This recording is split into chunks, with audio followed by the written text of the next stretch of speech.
Maintenant, une relation entre un générateur et un manifesteur. Il y a d'autres difficultés ici.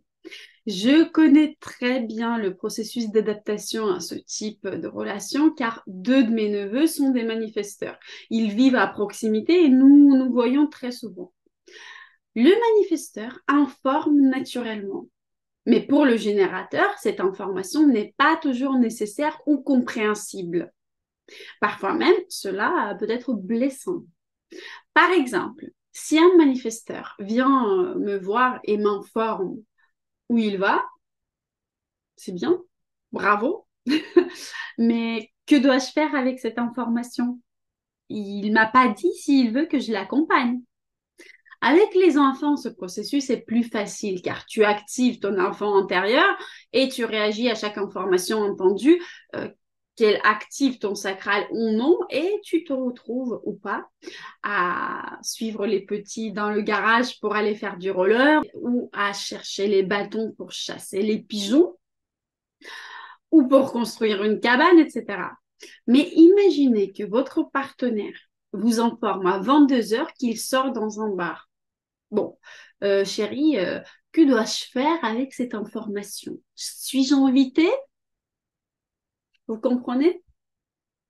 En d'autres termes, dans ce type de couple, le manifesteur devra continuer à informer, ça c'est très bien, puis d'apprendre à poser des questions.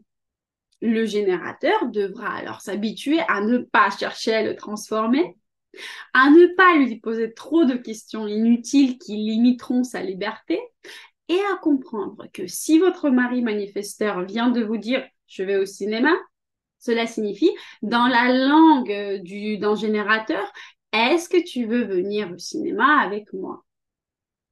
Le générateur essaiera de corriger le manifesteur.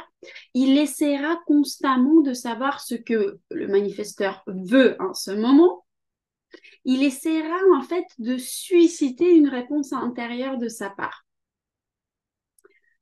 Le générateur peut reprocher au manifesteur des choses du genre tu m'as pas dit que tu t'es inscrite à la salle de sport ou mieux encore, tu ne m'as pas dit que tu as acheté une voiture mais tu ne m'as pas demandé.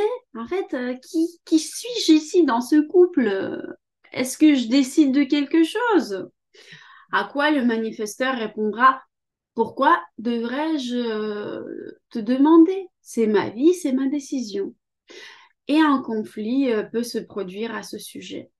En outre, dans un couple générateur plus générateur, il sera très facile d'obtenir la confirmation qu'une décision a vraiment été prise ensemble. Il est très important dans une relation de prendre des décisions ensemble. C'est la base. Ou du moment de prendre des décisions de la même manière. Dans chaque couple, chaque personne va évaluer à quel point cette décision est correcte et à quel point elle est commune. Dans un couple de générateurs, il suffit de voir la réponse intérieure de son partenaire, qui est lui aussi générateur, qu'il reconnaît immédiatement. Il suffit de la voir pour comprendre que cette décision a été prise ensemble et que nous allons dans la même direction. Mais le générateur ne la verra pas avec le manifesteur, car le manifesteur est imprévisible tant qu'il ne t'a pas dit ce qu'il se passe à l'intérieur de lui. Tant qu'il ne t'a pas informé, tu ne sais pas.